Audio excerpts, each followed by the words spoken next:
Hello, this is Aurelia from Aureliaslight, and I welcome you to my channel. And I welcome you to another episode of Manifesting the Miraculous. And tonight we're going to be delving into the Golden Key. Now, the Golden Key is an essay and a lecture written by Emmet Fox. Now, for those of you who don't know about Emmet Fox, he was another powerhouse teacher in the New Thought time period in the early 1900s. And he was born in Ireland in 1886, and he lived there from 1886 to 1951. And his father was a member of the Parliament, and Mr. Fox studied electrical engineering in England. And in his early adulthood, Emmet Fox became really interested in spirituality. And then around 1930, he moved to the United States, and then soon thereafter began lecturing on spiritual themes in New York City. Emmet Fox is the author of the famous Sermon on the Mount and many other books on spirituality. Emmet Fox is credited as an instrumental influence and a major inspiration for the founders of Alcoholics Anonymous, and his writings are often classified as, again, New Thought movement. And the focus of these New Thought leaders, interestingly, is scientific prayer. And it really aligns with a lot of the yogic teachers, such as Yogananda. So there's a lot of alignment with the Eastern philosophies of yoga and the New Thought leaders. So without further ado, the Golden Key. I have compressed this essay into a few pages. Had it been possible, I would have reduced it to as many lines. It is not intended to be an instructional treatise, but a practical recipe for getting out of trouble. Study and research are well in their own time and place, but no amount of either will get you out of a concrete difficulty. Nothing but practical work in your own consciousness will do that. The mistake made by many people when things go wrong is to skim through a book after book after book without getting anywhere. Listen to this golden key several times, do exactly what it says, and if you are persistent enough, you will overcome any difficulty. Emmet Fox. Scientific prayer will enable you to get yourself or anyone else out of any difficulty. It is the golden key to harmony and happiness. To those who have no acquaintance with the mightiest power in existence, this may appear to be just a rash claim, but it needs only a fair trial to prove that without a shadow of a doubt, it is a just one. You need to take no one's word for it, and you should not. Simply try it for yourself. God is omnipotent, and we are God's image and likeness and have dominion over things. This is the inspired teaching, and it is intended to be taken literally at its face value. The ability to draw on this power is not the special prerogative of the mystic or the saint, as is so often supposed, or even of the highly trained practitioner. Everyone has this ability. Whoever you are, wherever you may be, the golden key to harmony is in your own hand now. This is because in scientific prayer or prayer, it is God who works and not you, and so your particular limitations or weaknesses are of no account in the process.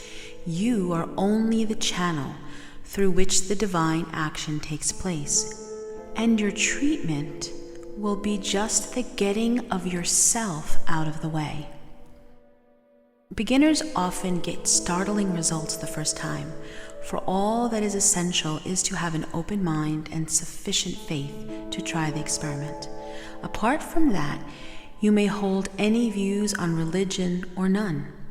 As for the actual method of working, like all fundamental things, it is simplicity itself.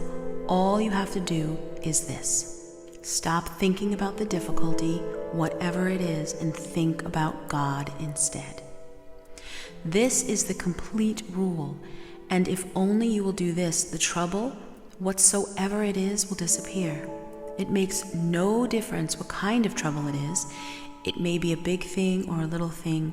It may be concern for health, finance, a lawsuit, a quarrel, an accident, or anything else conceivable. But whatever it is, stop thinking about it and think of God instead. That is all you have to do. It could not be simpler, could it? God could scarcely have made it simpler, and yet never fails to work when given a fair trial. Do not try to form a picture of God, which is impossible. Work by rehearsing anything or everything that you know about God. God is wisdom, truth, and inconceivable love. God is present everywhere and has infinite power and knows everything, and so on. It matters not how well you may think you understand these things, but go over them repeatedly. But you must stop thinking of the trouble, whatever it is. The rule is to think about God. If you are thinking about your difficulty, you're not thinking about God.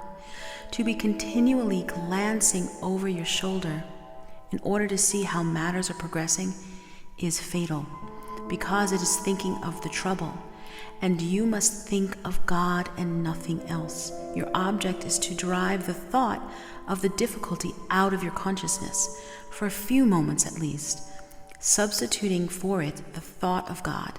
This is the crux of the whole thing. If you can become so absorbed in this consideration of the spiritual world that you forget for a while about the difficulty, you will find that you are safely and comfortably out of the difficulty, and that your demonstration is made. In order to golden key a troublesome person or a difficult situation, think, now I am going to golden key John or Mary or that threatened danger, and then proceed to drive all thoughts of John or Mary or the danger out of your mind and replacing it with the thought of God.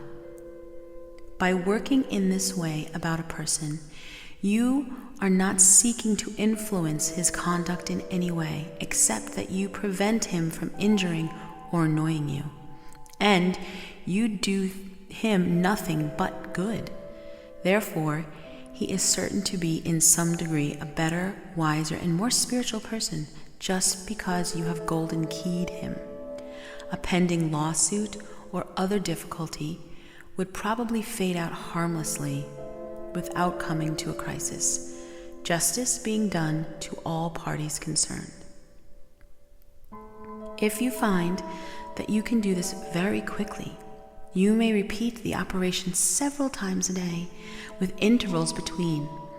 But be sure, however, each time you have done it, that you drop all thought of the matter until the next time. This is important. We have said that the golden key is simple, and so it is, but of course it is not always easy to turn. If you are very frightened or worried, at first it may be difficult to get your thoughts out of the way for material things, but by constantly repeating a statement of absolute truth, such as, "There is no power but God, and I am the child of God, filled and surrounded by the perfect peace of God. God is love, and God is guiding me now," or perhaps best and simplest of all, "God is with me." However mechanical or trite it may seem, you will soon find that the treatment has begun to take, and that your mind is clearing. Do not struggle violently. Be quiet. Be insistent.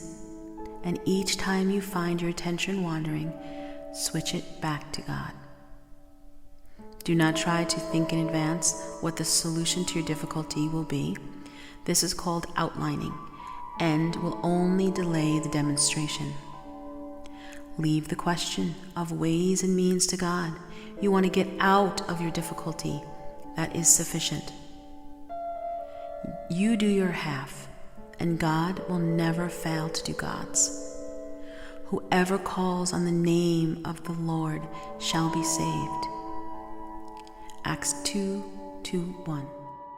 Which also means, when translated from religious text, whoever understands how consciousness works and uses its power with knowledge and confidence will manifest his good. This is the end of this quick lecture and essay, The Golden Key by Emmet Fox. And now I'm going to read a beautiful affirmation which is from his book Sermon on the Mount that was published in 1934. So if you'd like to find a quiet space and take some nice deep breaths in and receive these affirmations, which will expand your consciousness once you step into the trust that this is the path, the inside path of knowing, expansion, and ascension. God is the only power, and evil is unsubstantial. We form our own destiny by our thoughts and our beliefs, and conditions do not matter when we pray. Time and space and matter are human illusions. There is a solution to every problem.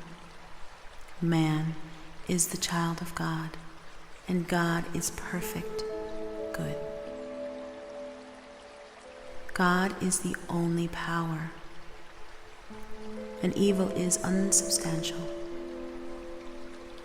We form our own destiny by our thoughts and our beliefs. Conditions do not matter when we pray.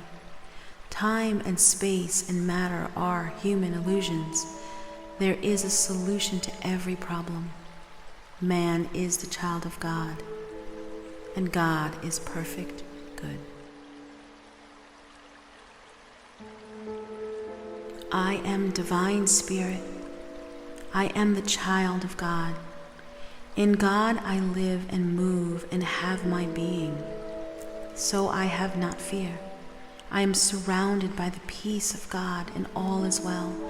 I am not afraid of people. I am not afraid of things. I'm not afraid of circumstances. I'm not afraid of myself, for God is with me. The peace of God fills my soul, and I have no fear. I dwell in the presence of God, and no fear can touch me. I am not afraid of the past.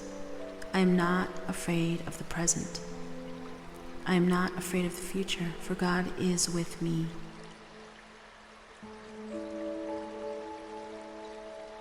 The eternal God is my dwelling place, and underneath are the everlasting arms, and nothing could ever touch me but the direct action of God Himself. And God is love.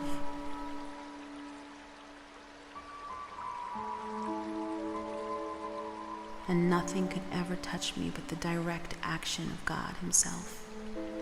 And God is love.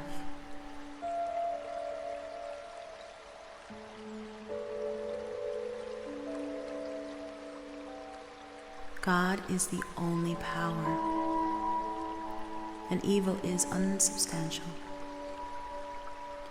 We form our own destiny by our thoughts and our beliefs.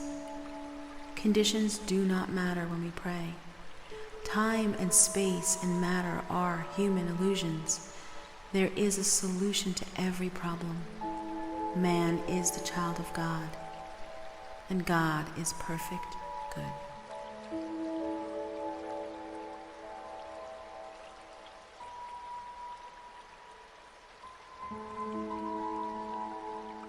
And nothing could ever touch me but the direct action of God Himself. And God is love.